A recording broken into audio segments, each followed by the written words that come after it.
Bonjour à tous et bienvenue sur la chaîne. Donc j'espère que vous allez bien. Donc dans cette vidéo, on va vous proposer un vlog avec mon ami Laurence, mon binôme de YouTube donc. Un vlog où on va répondre à une série de questions qu'on a relevées sur différents réseaux sociaux, voilà, un petit peu partout. Voilà, donc on a pris toutes ces questions, on les a bien remuées.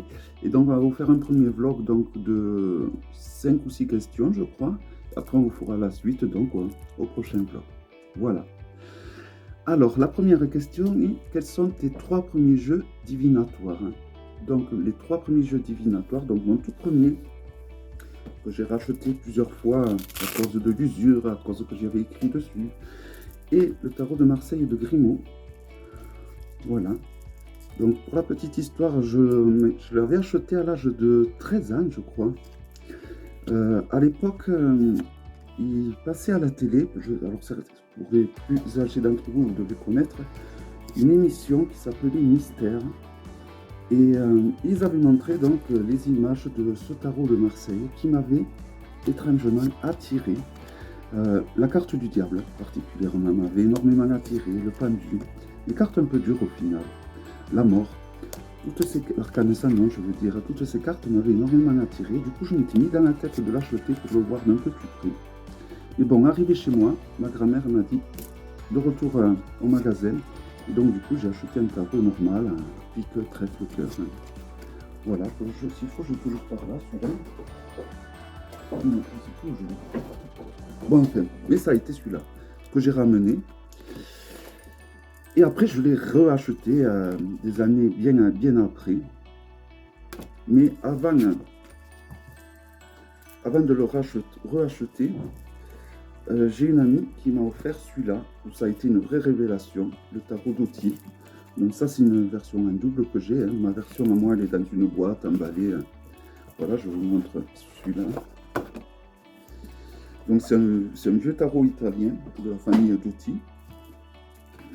Et voilà, ce tarot, il m'a beaucoup plu par rapport aux illustrations. Alors, il faut savoir qu'on trouve dans le commerce cette édition, donc, qui est donc la boîte noire des éditions de Vinci, qui est la meilleure édition, qui propose des arcanes un peu plus épaisses et mieux cadrées au niveau, parce que si vous voyez le contour, vous avez des contours blancs.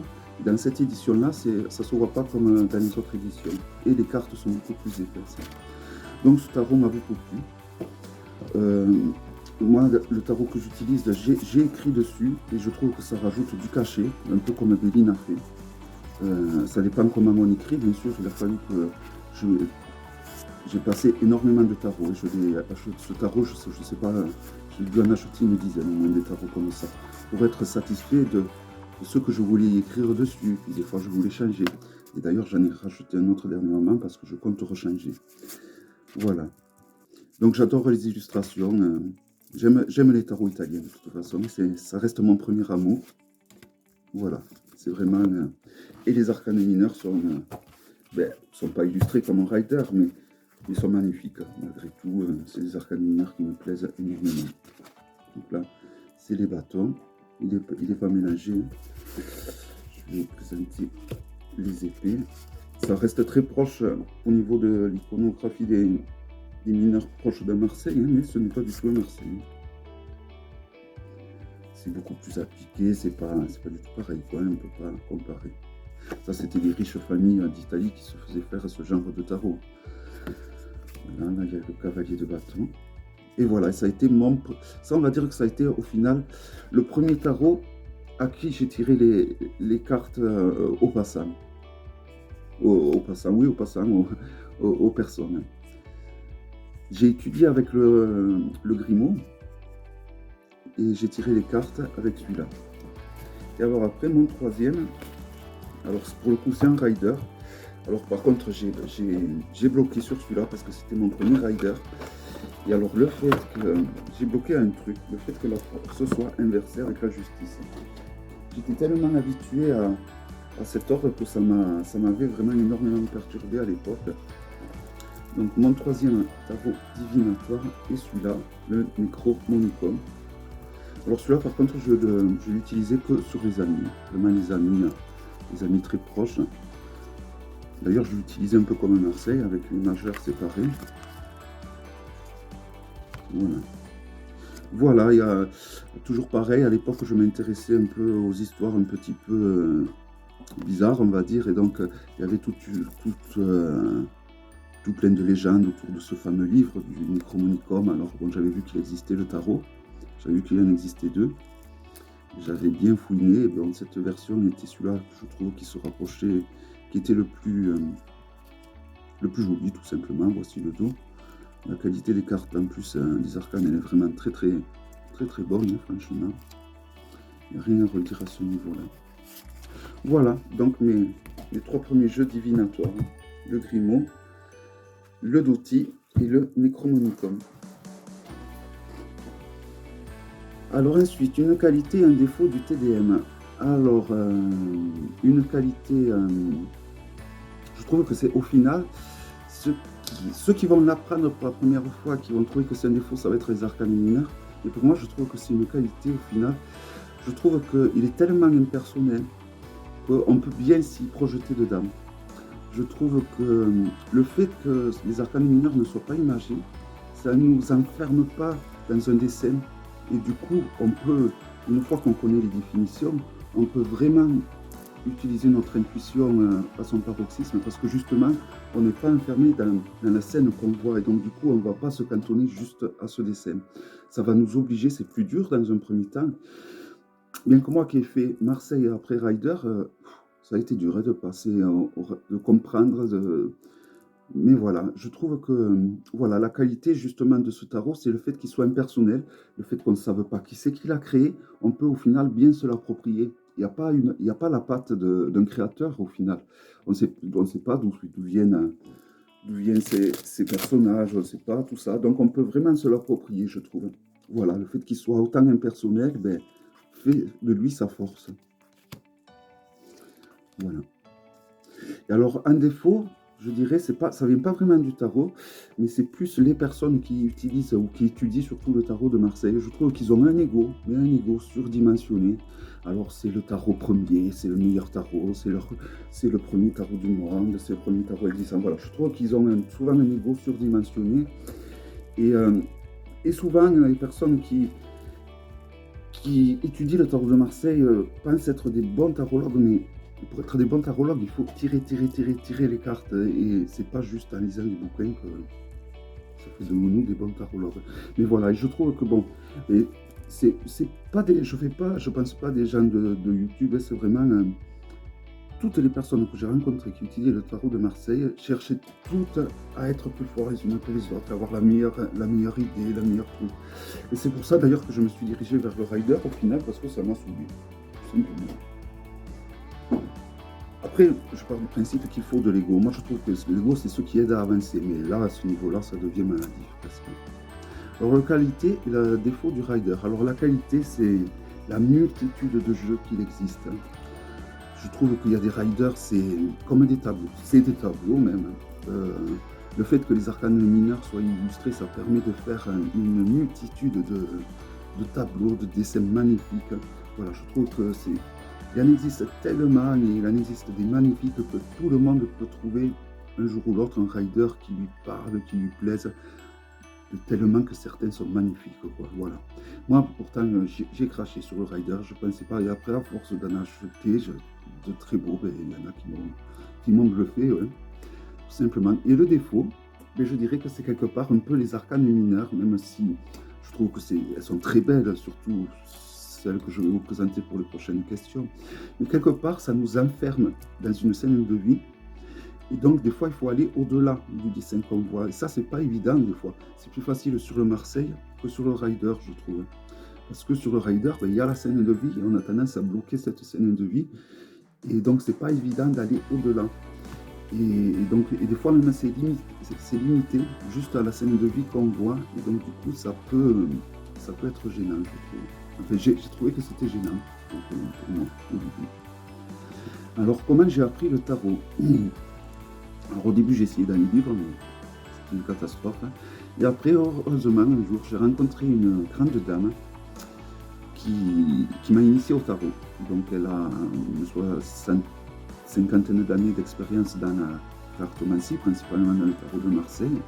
Et elle m'a initié de façon orale au tarot de Marseille. Et voilà. Et après, j'ai acheté plein de livres sur le tarot de Marseille. Et avec tous ces livres, je me suis fait mon propre livre. C'est-à-dire que j'ai pris les mots-clés, les phrases-clés qui me correspondaient de l'idée que je me faisais de l'arcane.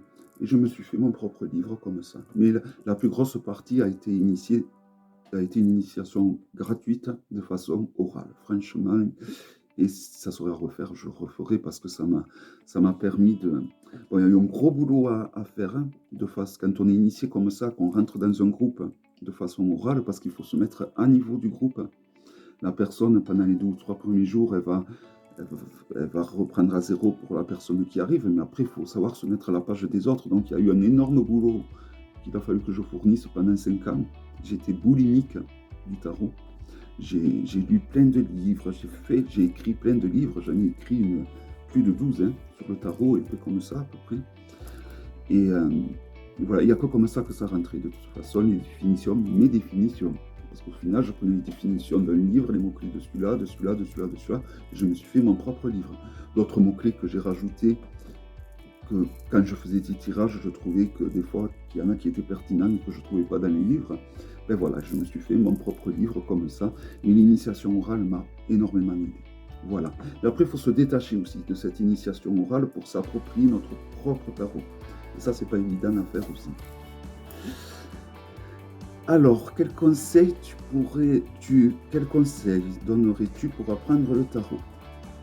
Alors, sans passer par l'initiation, alors peu importe, TDM, Rider ou TOT, ben c'est un peu ce que je viens de vous dire.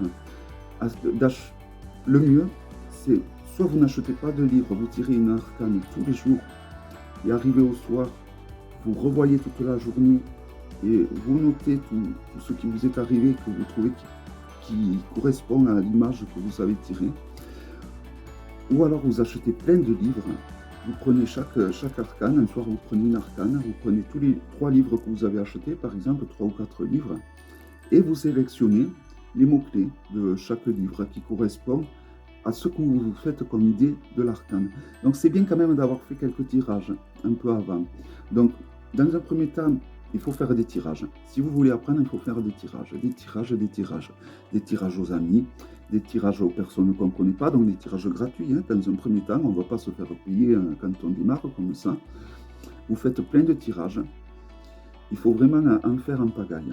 Et après, une fois que vous avez fait vous prenez un livre au hasard, pour avoir quand même une substance de mots-clés, pour savoir ce que ça veut dire, hein, 1 ou 2 livres, et vous faites plein de tirages. Et après, une fois que vous avez fait ça, vous achetez plein de livres et vous faites votre propre livre.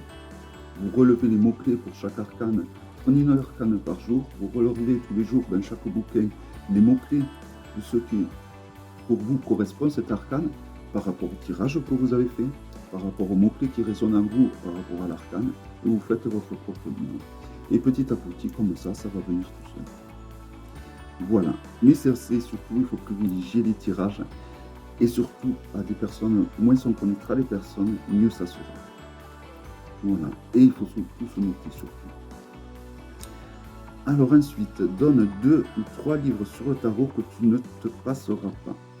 Donc je vais me permettre, m'octroyer le droit de vous en donner plusieurs. Alors, je vais vous en donner d'abord les 3 que j'ai choisis à la base. Et après, je vais en rajouter 2. Pour le Marseille uniquement, je vais faire ça. Alors pour le Marseille, un que je ne pourrais pas me passer, c'est celui-là, Méditation sur les 22 arcanes majeurs du tarot. Donc c'est un sacré bouquin. C'est vraiment... Alors moi, au début, je le lisais comme ça. C'est un bouquin qui fait quand même 775 pages. J'ai essayé de le lire comme on lit un bouquin, c'est pas possible. Il m'aurait fallu un dictionnaire à côté pour chaque mot, presque. C'était une catastrophe. Je l'ai mis de côté pendant plusieurs années. Là, j'y reviens dessus. Mais voilà, vous voyez, on lit qu'une page. Moi, en tout cas, je vous conseille de lire qu'une page par jour pour bien l'ingurgiter, pour bien la digérer. Et voilà, c'est en fait un homme des ordres qu'il a écrit. Et donc, je crois que maintenant il est mort et on peut savoir qui c'est qu'il a écrit. Mais pendant longtemps, ce livre s'appelait les 22 méditations sur les 22 arcanes majeurs du tarot de l'écrivain ou de l'auteur inconnu. Voilà, parce qu'il avait voulu garder son identité secrète, parce qu'il aurait été irradié des ordres. Voilà, et donc c'est vraiment un livre il n'y a que les arcanes majeurs, mais voilà, c'était super complet et ça nous remet en question. Voilà, c'est très intéressant. C'est un livre très intéressant. Alors, un autre sur le Marseille, qui est celui-là. Celui-là, il est uniquement sur les mineurs, dans l'air bref. L'interprétation des arcanes mineurs, des nombres et des 4 éléments. Donc, du tarot de Marseille. Pourquoi celui-là? Parce que je trouve qu'il a une vision des arcanes que n'ont pas les autres tarologues et je trouve que c'est ça qui est justement intéressant. Voilà.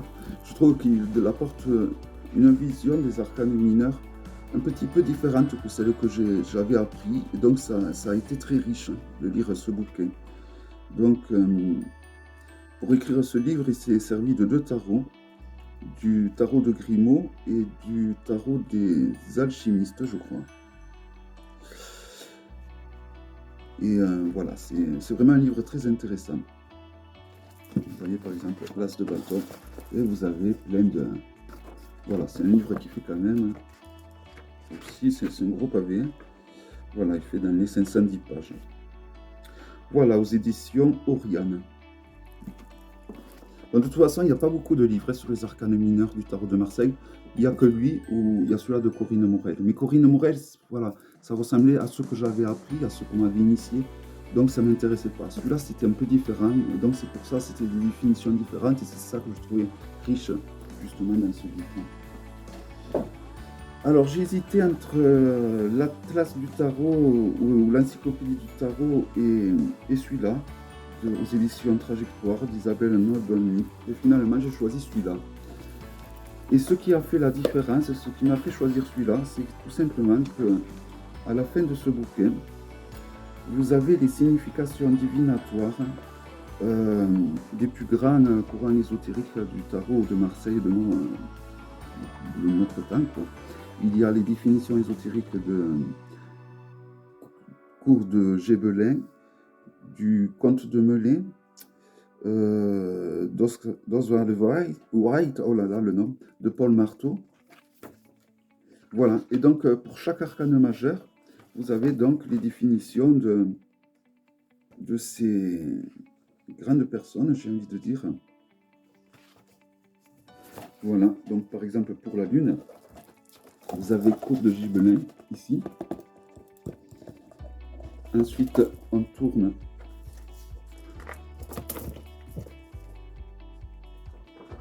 Ah, ça se voit que je n'ai pas l'habitude des livres. Et de l'autre côté, donc, nous avons Oswald Wirth, que voici. Nous avons même Aliette de Théia, que voici plus haut. Excusez. Et Paul Marteau, un peu plus bas. Voilà, et je trouve que bon, c'est intéressant d'avoir donc des définitions. C'est un condensé, c'est un résumé, hein, parce que si on prend les livres de Paul Marteau, des Théia, des Gibelins, c'est beaucoup plus gros que ça. Mais bon, voilà, ça permet d'avoir, on va dire, le principal. Qui est... Voilà, donc ces bouquins. Et alors, 2 autres livres qui n'ont... Bon, ça n'a rien à voir, tous les 2 aux éditions Trajectoire. Un sur le tarot et les pouvoirs magiques de Herminone Lorenzetti. Voilà, donc tout ce que l'on peut faire de magique sur un hôtel avec un tarot. Je trouve ça très intéressant. Je l'associe avec les pierres de lithothérapie. Bon, ça y est pas, c'est moi qui l'ai rajouté. Et ça rentre dans ma pratique un peu de ce que j'aime bien faire. Donc celui-là. Et celui-là, Tarot de Florian Paris aux éditions Trajectoire. Toujours Tarot et la santé. Qui complète un peu ce qu'on m'a appris, ce en quoi on m'a initié par rapport au tarot et à la santé. Voilà, parce que j'ai eu toute une initiation sur ça. Et donc j'ai trouvé ce bouquin qui complétait ce qu'on m'avait initié. Donc j'ai trouvé ça très intéressant d'avoir ça. Voilà. Voilà les livres que je vous conseillerais au niveau du rider. Au niveau du Marseille, je veux dire, au niveau du rider, je vous en conseillerais 4. Alors, la Bible du tarot de Sarah Bartlett aux éditions Guitry et Daniel. Alors celui-là, pourquoi? Parce qu'il est pratique, tout simplement. Il est pratique, on le prend partout, voilà, il est pratique, on peut se le prendre partout, il est petit, il est épais, il y a tout ce qu'il faut. Pour le côté pratique, je conseillerais celui-là. Ensuite, un autre que je conseillerais, c'est Le Tour du Tarot en 78 jours Voilà, pourquoi? Parce qu'il y a de quoi faire. Il y a énormément de mots-clés sur ce livre, en fait. Il y a énormément de mots-clés. Il y a un parcours un peu initiatique, on va dire, à travers ce livre à faire. Donc, aux éditions Arcana Sacra, de Marcus Katz et Tali Godwin. Donc, je trouve très intéressant le parcours qu'il y a à faire à travers donc, ces 78 portes. Et voilà, et il y a énormément de mots-clés, de phrases clés. Et je trouve ça que c'est très riche. Quoi. Voilà, je trouve qu'il est très intéressant pour ça. Ensuite, un autre bouquin, toujours pareil, chez Arcana Sacra, le Grand Guide du Tarot. Alors celui-là, je l'ai choisi parce que pour chaque arcane majeur, vous avez un tirage qui vous permet d'apprendre l'arcane majeur. Et j'ai trouvé ça assez intéressant. Donc là, je vais prendre l'empereur. Donc vous voyez, pour l'empereur, à la fin de la description de l'empereur, vous avez un tirage pour mieux apprendre l'empereur. Et comme ça, pour toutes les arcanes majeures. Là, par exemple, nous avons la force. Et voilà, vous voyez, à la fin de la force, vous avez donc un tirage pour mieux apprendre à connaître la force. Donc, vous avez, en plus des tirages traditionnels qui sont proposés à la fin du livre, ou au début du livre, je crois. Voilà, vous avez des tirages traditionnels. Ouais, non, à la fin. C'est vrai que ce livre, je ne l'ai pas acheté au final. Je n'ai pas trop acheté pour un... Et non, il n'y a que les tirages. Je pensais qu'il y avait des tirages... Oui, au début du livre. Au début du livre, vous voyez, vous avez les fameux tirages traditionnels. Voilà. Donc, il y a beaucoup de tirages qui sont proposés. Moi, j'aime bien les tirages. Donc, il y a plein de tirages qui sont proposés. Voilà. Vous avez plein de tirages. Tous les tirages, les grands classiques, j'ai envie de dire. Tirage à 3 cartes, à 4 cartes. Donc c'est pour le côté tirage, ce livre. Je le trouve intéressant. Il y a vraiment une quantité de tirages incroyable. Un tirage sur les chakras, sur l'arbre de vie. Voilà. Pour le tirage. Et encore un dernier, donc pour le Rider de Christophe Dassé aux éditions La Noire. Alors pourquoi celui-là? Un peu pareil que celui-là sur les arcanes mineurs du tarot de Marseille. Il donne des définitions que j'ai pas l'habitude de voir au niveau du Rider. Voilà, donc il donne un autre regard au Rider au niveau des mots-clés, des phrases clés. Et je trouve ça très intéressant. Voilà, j'aime bien quand je tombe comme ça sur un bouquin qui change un peu et qui donne une autre vision du tarot. Je trouve que c'est ça qui est enrichissant en fait. Alors ensuite, jeu que tu aimes tellement au point que j'ai un double. Donc, il y a le Grimo, il y a le Dotti. Mais au niveau du... Après, sinon, la dernière folie que j'ai fait, c'est vrai qu'il y a un jeu que j'ai énormément aimé. Je crois que c'est mon jeu préféré. Tout tarot confondu. Donc, ceux qui me suivent savent de quel il s'agit. Donc, je le mets dans une jolie boîte comme ceci. Forcément, accompagné des plus jolies pierres que je possède. Donc il s'agit de celui-là, de Anatolian, voilà, qui est des illustrations magnifiques, hein, qui est un tarot que je trouve tout simplement magnifique. Voici le dos. Mais le problème, c'est que j'utilise tellement que, du coup, vous voyez, le contour rouge, il est en train de s'allumer. Et j'ai peur qu'à force des illustrations, elles en prennent un coup. Tout simplement. Et alors j'ai eu l'opportunité d'avoir une autre version de ce jeu à un prix plutôt correct, plus que correct même. Et du coup je me suis dit c'est bon, tu l'achètes. Tu l'achètes parce que... Et alors du coup je le touche pas, je le garde précieusement. Alors ça c'est le jeu que j'utiliserai juste pour regarder les illustrations. Peut-être que je m'en servirai dans certains rituels, comme avec le bouquin que je vous ai montré tout à l'heure. Mais voilà, pour le moment, vous voyez, je n'ai même pas d'effet de son emballage. J'y touche pas. Je le garde précieusement, comme mon petit trésor.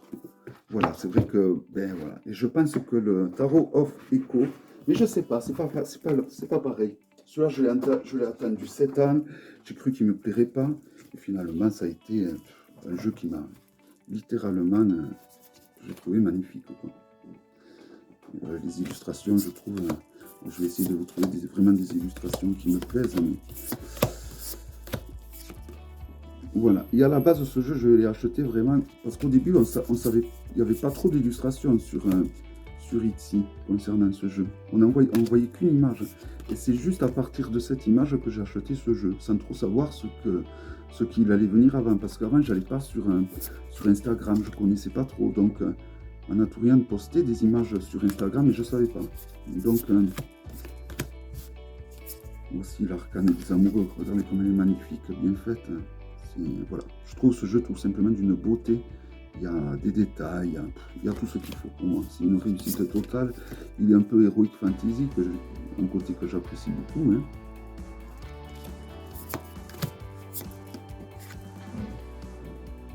Voilà. Alors, je voudrais vous montrer la fameuse arcane qui a fait que j'ai acheté ce jeu un peu à l'aveuglette il y a 7 ans de ça. C'était l'arcane, la papesse, l'impératrice aussi. Regardez comme elle est magnifique. Hein.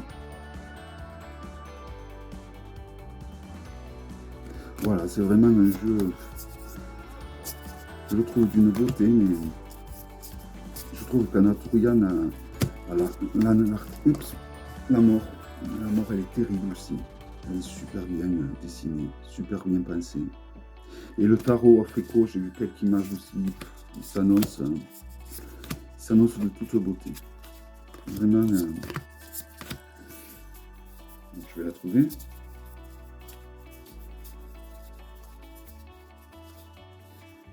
Voilà, celle-là aussi, j'aime bien. Un peu plus simple, moins de détails, mais elle est bien faite, je trouve. L'étoile est magnifique aussi. Voilà, c'est vraiment un jeu qui m'a de suite plu. Voilà, et c'est cette image qu'on voyait sur Etsy. Et alors cette image, quand je l'ai vue, je sais pas, et puis le titre du jeu. Alors le pire, c'est que Avalon, c'est le nom de la créatrice, c'est même pas le nom du titre du jeu. Et alors je l'ai acheté au début parce que je pensais qu'il s'appelait Avalon, donc j'ai trouvé un côté fantastique. En fait, il s'appelait Bonestone. Bon, ça n'a rien à voir. Toujours est-il que j'arrête pas de l'utiliser depuis que je l'ai. Et depuis que j'ai l'ai en double, je l'utilise encore plus parce que j'ai encore moins, que j'ai moins peur de l'abîmer, mais bon, je me dis que j'ai l'autre au cas où. Voilà, donc le vlog est terminé pour cette fois, et donc je vous donne rendez-vous au prochain vlog où on continuera donc cette série de questions. Sous la vidéo, n'hésitez pas à aller voir le vlog de Laurence, je vous mettrai le lien. Voilà, je suis curieux aussi de voir ce qu'elle a répondu à toutes ces questions. Donc je vous dis à très bientôt pour une prochaine vidéo. Portez-vous bien. Bye bye.